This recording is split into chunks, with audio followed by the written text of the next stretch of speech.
Growing up in the rough neighborhoods, I've seen a lot of violence. It was normal to me. It was just almost, I thought it was normal for the way people handled conflict, the way they dealt with their problems and their situations, and whether it was something minor or something big. I've seen it in my home, I've seen it in schools, just as an innocent bystander walking home. So violence was normal for me to see that. My name is Jonathan Tajalle, and this is my story.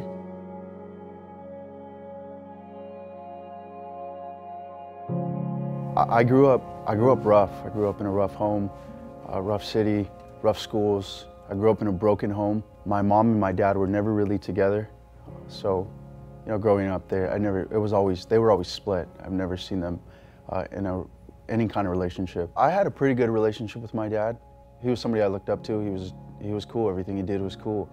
Everything he was into was cool. So I definitely admired him for a lot of things he did. And I remember one specific story that he taught me how to share.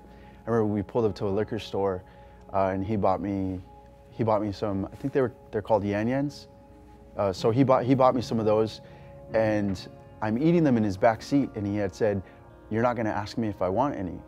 I said, "Oh, I'm sorry, do you want some?" He said, "I don't, but it's very polite that you offer."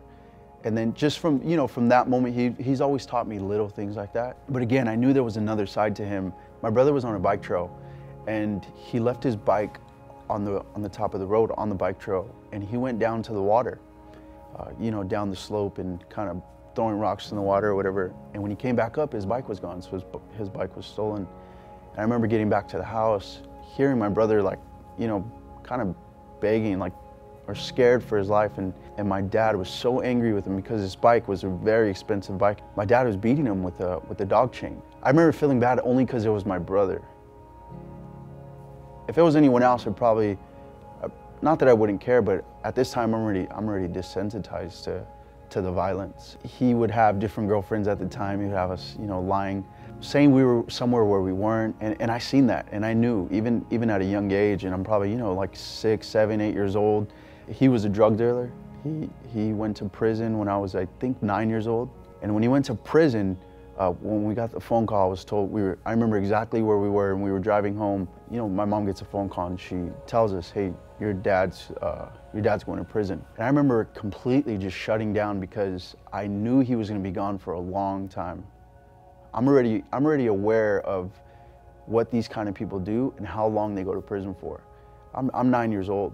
So when they had said that my dad was going to prison, I knew it was for a long time because he was a drug dealer. I think I've seen him maybe once or twice while he's in prison, maybe spoke to him a couple times. While I'm a teenager, there's no communication. I'd get a phone call on my birthday, which I appreciated. That was definitely a strain in our relationship. He didn't know me, at all. And I felt like I didn't know him. I'm just growing up, and now I'm experiencing the world for myself. 14 years, especially through my adolescence, it was complete strain in our relationship. And even to this day, there's still that strain. And it's not because I hold any bitterness against him, any anger, but 14 years is a long time. And just our relationship, it hasn't been the same. My stepdad, he's been in my life since I was 2 years old. So he definitely raised me. He was also in and out of prison, going to county jail. He'd be gone a couple months. He went to prison, I believe it was for a little over 2 years. And the stuff that he did to our family, and kind of seeing things that he did and watching him beat my mom, just the violent man that he was.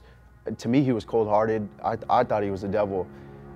So he went to prison, and I remember thinking, I haven't seen him for a very long time. I remember feeling this peace. I was so happy he was gone. I was thinking, okay, cool, he's in prison, which I didn't know exactly where he was, but I just knew he was gone, and I felt good about it. Growing up in the rough neighborhoods, I've seen a lot of violence. It was normal to me. It was just almost, I thought it was normal for the way people handled conflict, the way they dealt with their problems and their situations, and whether it was something minor or something big. I've seen it in my home, I've seen it in schools, just as an innocent bystander walking home. So violence was normal for me to see that. We were at a family party, and I remember all the adults were inside partying, doing their thing. All the kids were in the front. And I remember a car pulling up, screeching, and my cousin, I don't know if he got out of the car or if the guys in the car ran out to grab him, but I just remember them grabbing him and just stabbing him in the stomach. And after they stabbed him in the stomach, he had a wife beater on. He had blood everywhere. And I remember the guys picking him up, and they threw him on a spiked fence, and he's just hanging there in front of the kids, literally like 8 feet in front of us. I remember sitting there thinking like, I'm used to this. I've never seen something that gruesome, but I've seen just senseless act of violence and add a little blood. I'm watching TV shows. Blood wasn't a big deal to me. I remember sitting there thinking like, well, I hope he's okay. And growing up, I didn't really think about the damage being done at the moment. I always thought at the end, the potential, okay, is he gonna be okay? So I remember thinking about seeing him and saying, is he alive? Is he gonna be okay? Are the ambulance gonna show up? And while everyone else is freaking out, crying, going crazy, I'm sitting there completely desensitized to that kind of violence. And just knowing that he was gonna be okay, I was okay. I myself became naturally a very violent person. It was the way I handled things. Whether it was in anger or just something I disagreed with, violence was my answer. There was always yelling, and I mean vicious yelling. It's not a little disagreement and tones are too high. I mean, like barbaric yelling, just screaming at each other. And when it got out of hand, I've witnessed my mom be beat. I've seen her be hit. Even when I tried to hide or I wasn't in the same room, I remember fist-on-face contact or things being thrown.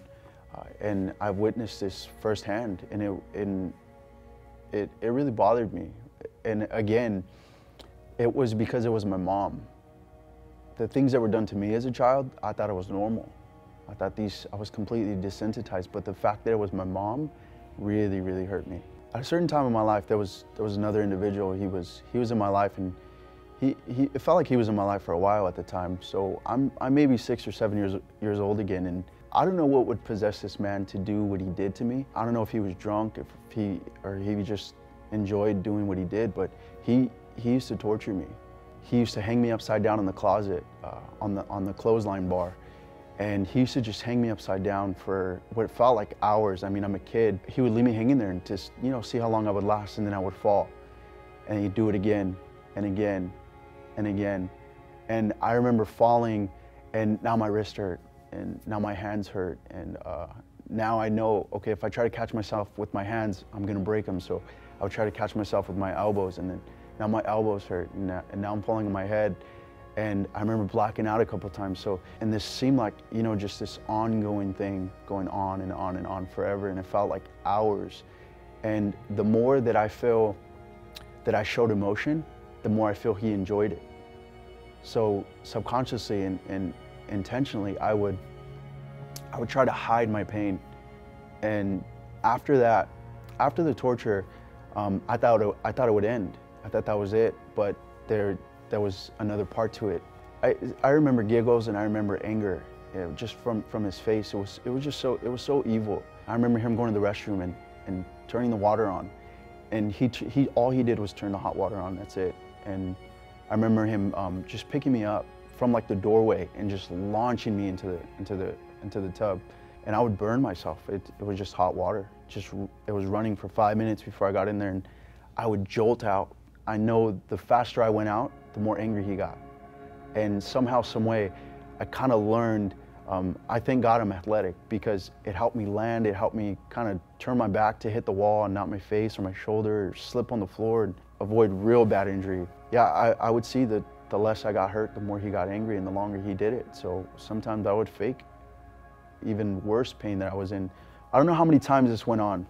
I don't know if it was weeks or months, but I just remember when I was left alone with him, I was scared.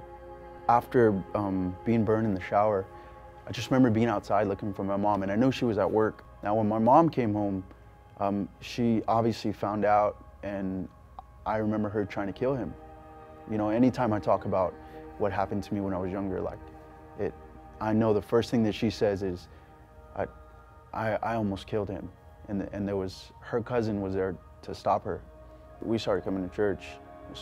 We came to church September 3rd of 2000, and so I remember complete shift in our family. My stepdad's in prison. We're in a new scenery. In church, we're meeting new people, meeting new friends. I see my mom's happy, she's meeting people. I'm meeting friends, my brother's meeting friends, our family's meeting friends. So I didn't remember what happened for years.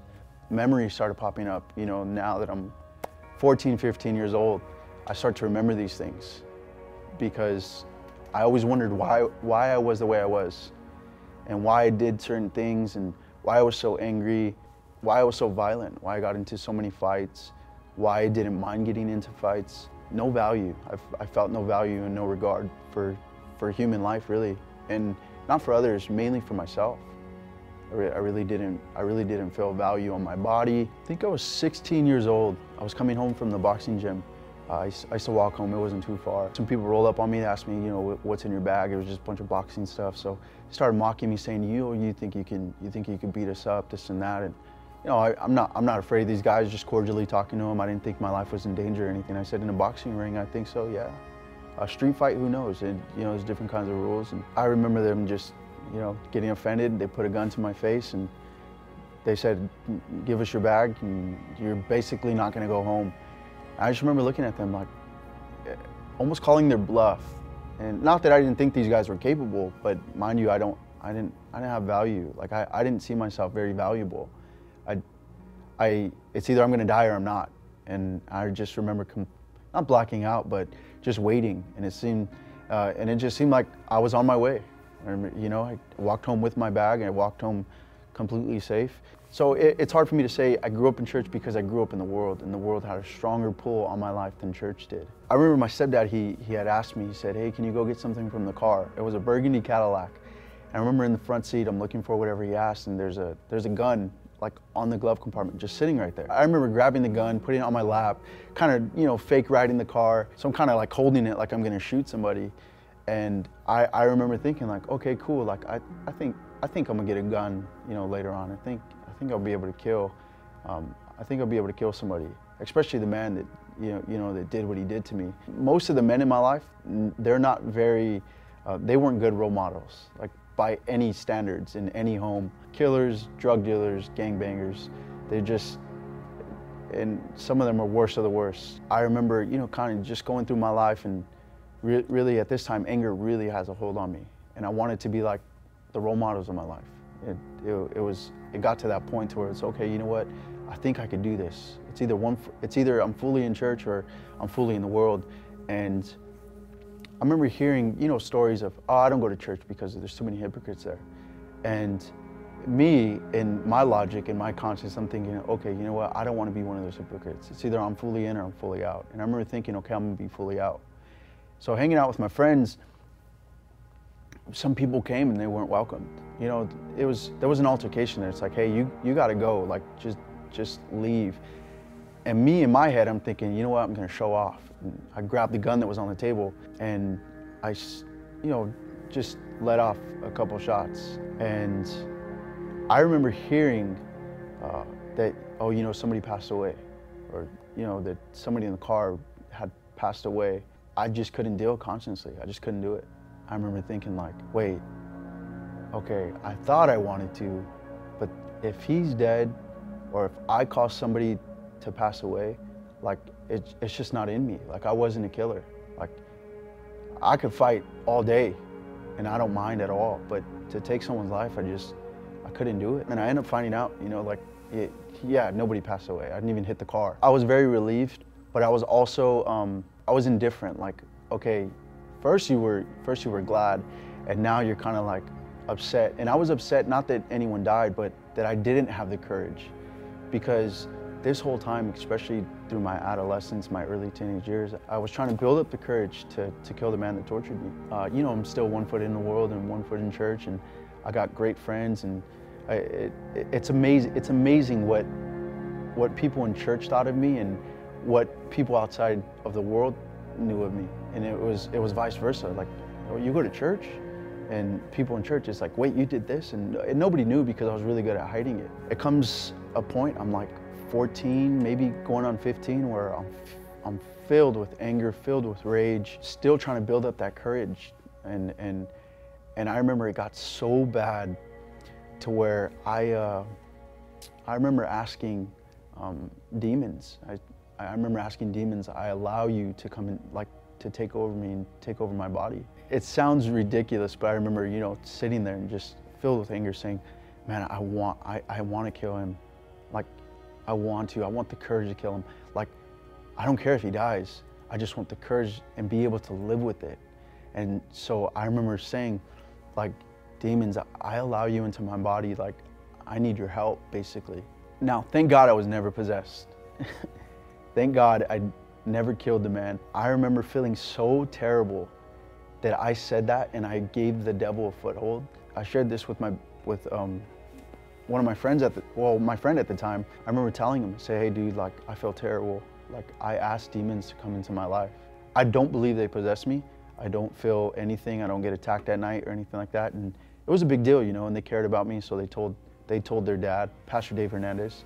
He was my spiritual father at the time. And, you know, I just remember him asking me, like, are you okay? And this and that. And I know he prayed for me. Like, I know he did. And that was that. And I still struggled wanting to kill him. And there was one friendship in my life that really had an impact on me. And, you know, we were best friends, like completely inseparable. Everything he did, I did. Wherever he went, I went. And the thing I loved the most about it was my mom was completely okay with me going over. And their family completely adopted me in. I mean, they were even shopping for me. Like, I feel like they only had cup of noodles because it was my favorite. I kind of basically lived there. I was there all the time, and they had blankets for me, and it was nice to be there because where I grew up, it was no place safe for a kid. Being accepted into their family and them allowing me to participate in, you know, their family dinners and just kind of hanging out and, you know, just being a part of their family, I seen what a normal family was supposed to be like. I seen what it meant for a husband to love his wife, to see what it meant for a wife to respect her husband, and for kids to obey their parents. And although they had disagreements, I seen the way it was supposed to be handled. Like, and now I started to see, okay, the way I grew up wasn't normal. Like, this is what a godly family looks like. Their home was a sanctuary for me. It was my lighthouse when I was struggling at home, or I remember there were times I needed to go to their house and they didn't know it. This was my safe haven. It was, not only do I get to have fun with my friend, but like, I know I'm gonna be safe.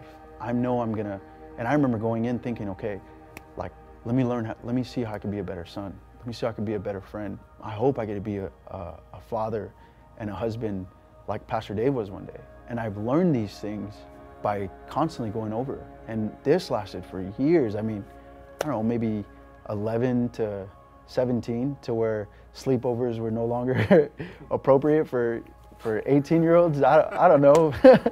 But yeah, you know, so it was really, really nice. It was a huge part of my life. So, you know, the strong pull of the world on my life was really, really strong. It just felt like it was a tug-of-war battle between God and the devil. I mean, I'm in church and then I'm in the world, and I have this godly family looking after me, taking care of me. And while I'm there going to youth conferences and hanging out with them and praying for our food and doing, I was in the world just, you know, doing whatever I wanted to do, scheming and plotting and letting my anger kind of get the best of me on, okay, I might let this family down and I might kind of ruin my reputation, but I still feel the need to kill. Like, it was just this burning desire in my heart. And I felt like if I didn't do it, it would never go away, and I would live with it for the rest of my life. And I'm 15 years old sitting there thinking, okay, I think I got the courage to kill this man. Like, I think so.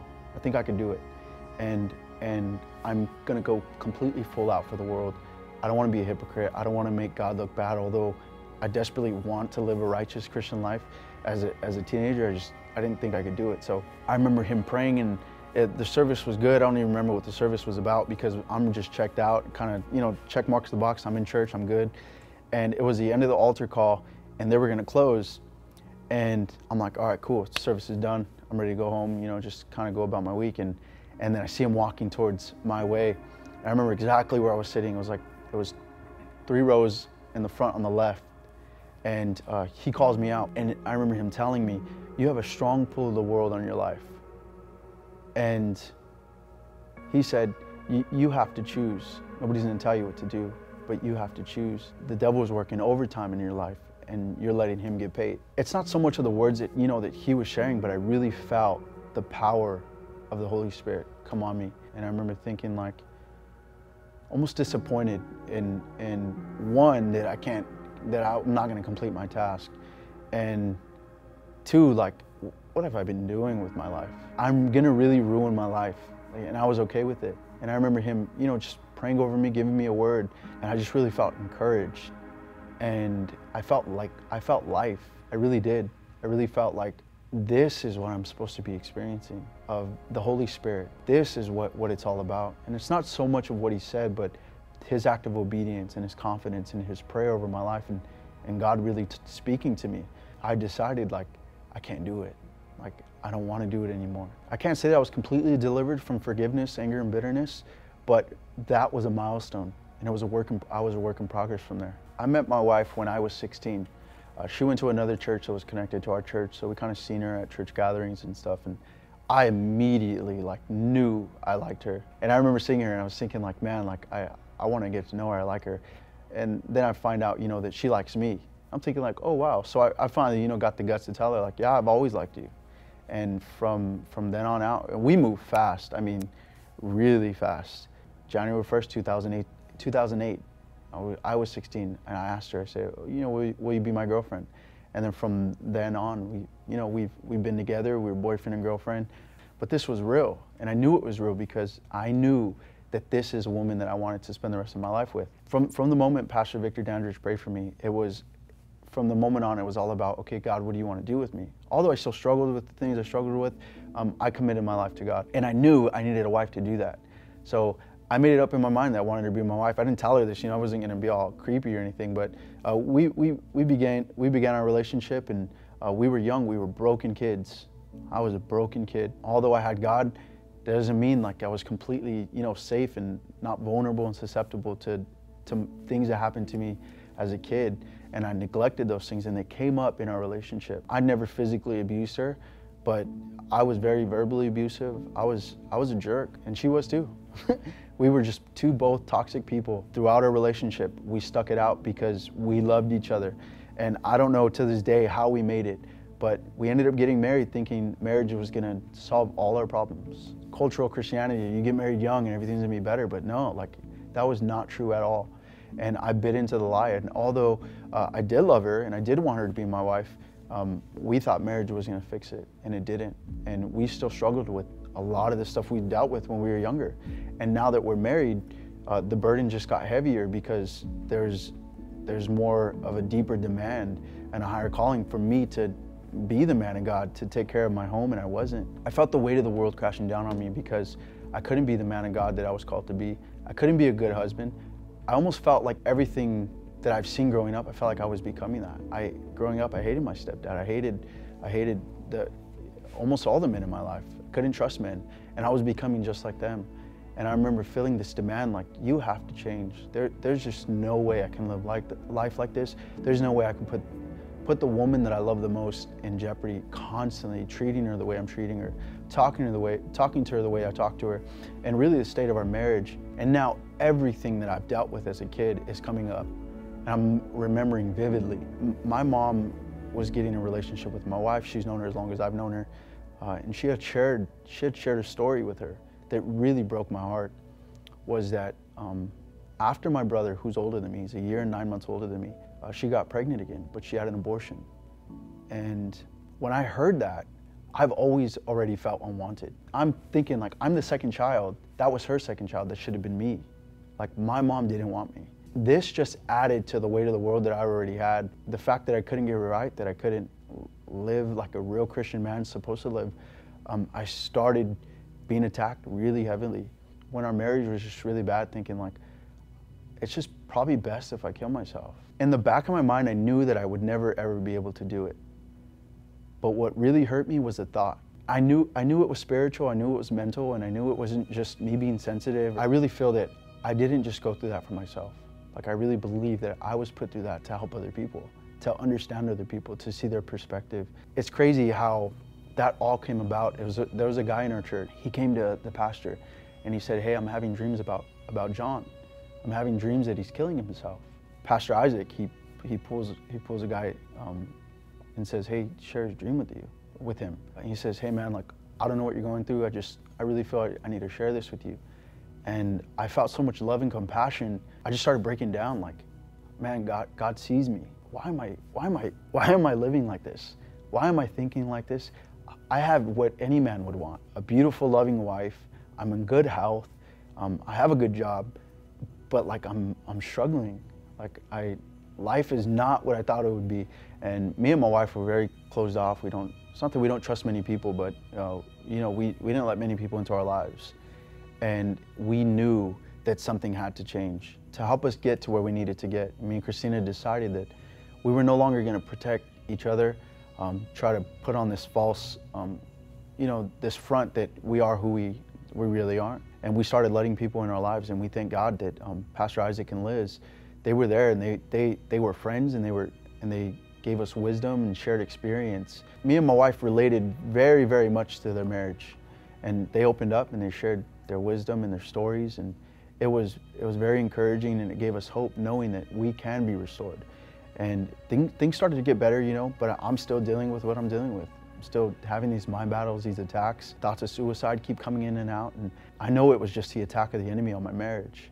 We still had this heaviness in our lives, and this darkness in our lives that we were carrying, which was the unforgiveness, the bitterness.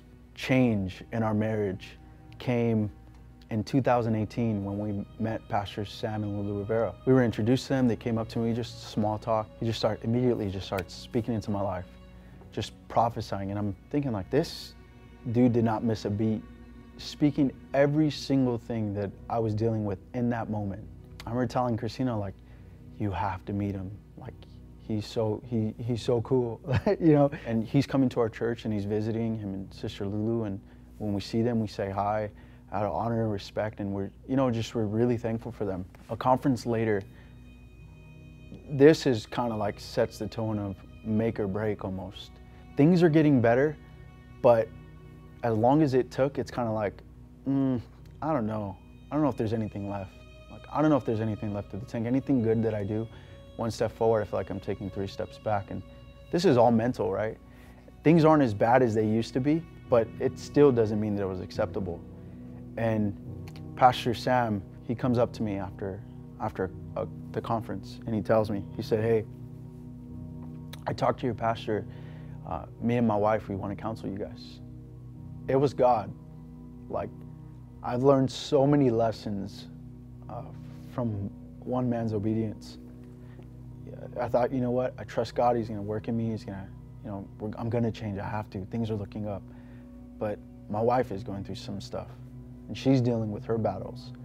And just this complete spiritual aspect of everything that happened to us, it was rough. It was rough, and the timing couldn't be more perfect. And although we've never told each other, we want Pastor Sam and Lulu to counsel us because they're 3,000 miles away completely on the other side of the United States, and we don't know them like we wanted to, although we looked up to them. We just never said it, but it was something we both wanted. I've never communicated that to her. She never told me.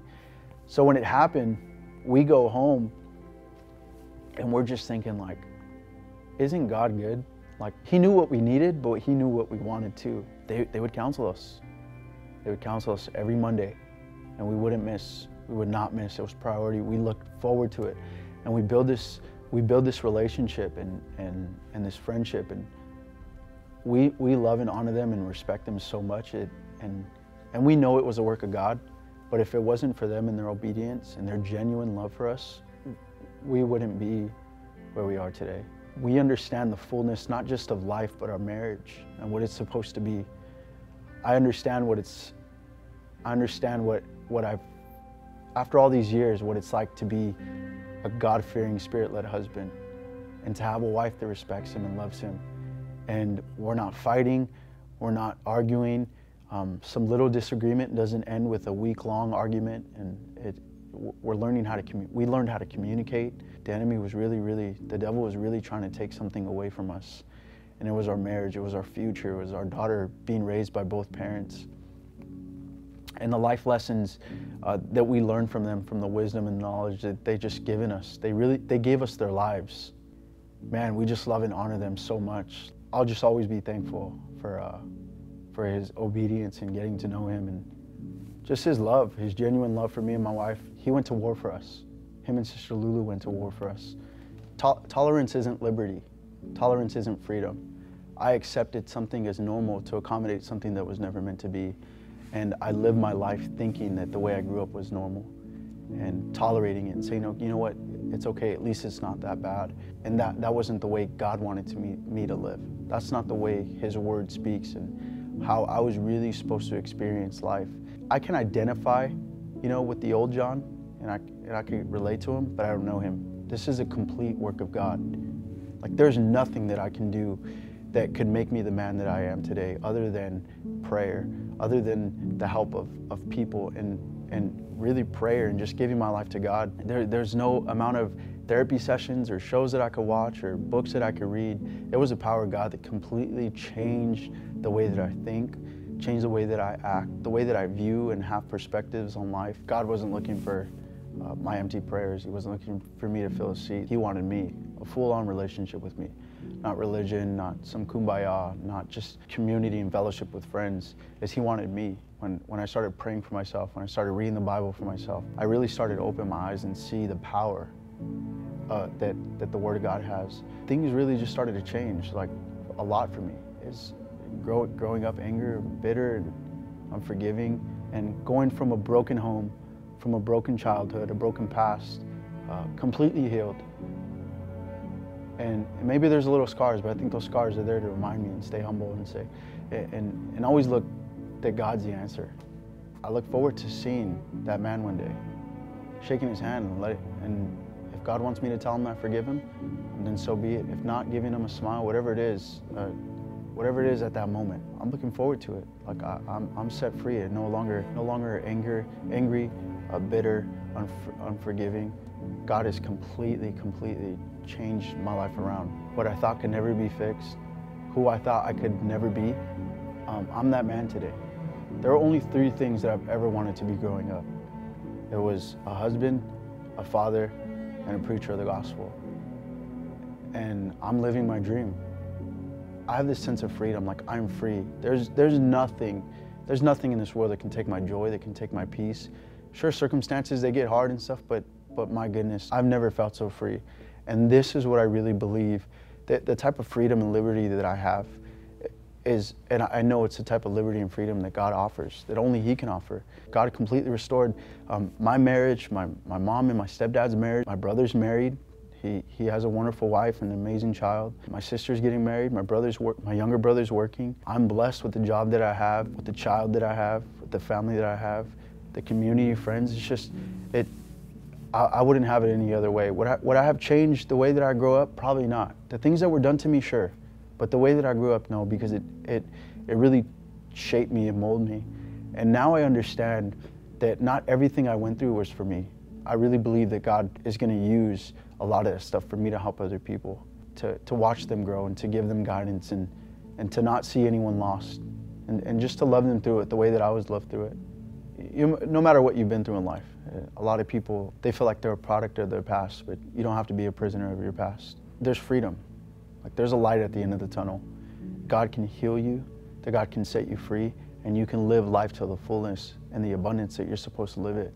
In His will and His glory, there's a plan for your life. And I pray that you find healing. I pray that you find hope, even if you're watching this, that you see that God is a miracle working God and that He has your best interest at heart, that the devil may attack you and may have stolen things from you, but God has greater things in store for you. And ultimately, that's healing and finding confidence and identity in who you are. Because I don't identify with the world anymore. That insecure boy, I don't know him. I'm a confident man, and that confidence only comes from God, because I'm a foolish man at the end of the day, and I'm nothing without Him. But with Him, I find all the confidence in the world, that I'm a great husband, that I'm a great father, and that I can love anybody. And this is the work that God has done in my life.